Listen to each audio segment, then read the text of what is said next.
Hello, good morning, good morning, good morning, good morning, good morning, good morning sa inyong lahat mga kaibigan. Today is February 13 and it's my birthday today, guys. Ayan. Wala akong pasok ngayon, guys, kasi naka-vacation leave ako. You know, parang tradition na sa akin yun, na tuwing magbo-birthday ako, mag-vacation leave ako, pati rin yung aking asawa, guys. So, ngayong araw na ito, syempre kami, wala namang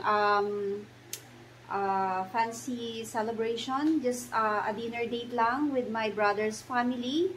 And then, this lunch pala, I'll be meeting my other sister and hubby, to have lunch with me na rin because it's my birthday.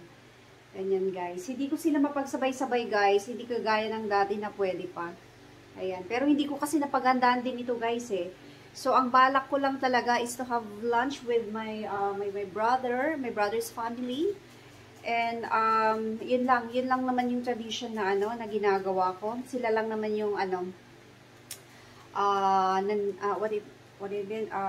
yung malapit sa akin ba, guys. Kasi yung isang sister ko naman is nasa ibang town.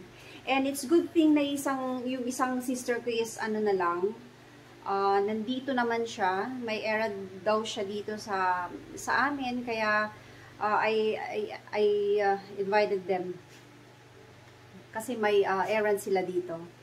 So, yun, guys. Wala namang fancy celebration. Just a simple celebration lang na na gaganapin ngayong araw na to, ganyan. So, yun yung naging tradition ko, guys.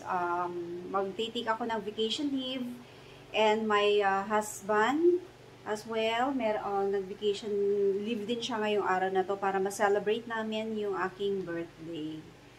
So, hindi naman ako nagbo-birthday ng guys, ng bongga. Ayan.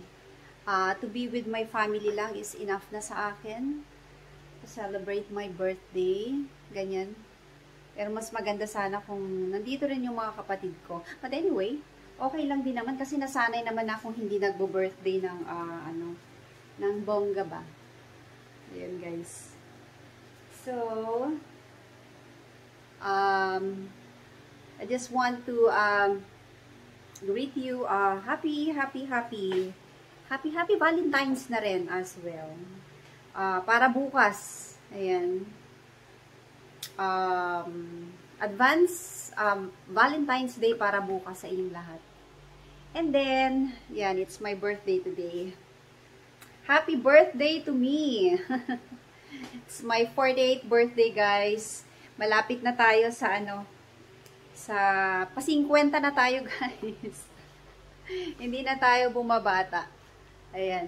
Hindi na tayo talaga bumabata. Nandun na tayo sa sa time na inaano na natin yung pagre-retire na. Ay, okay. We'll just enjoy our day na lang today, guys.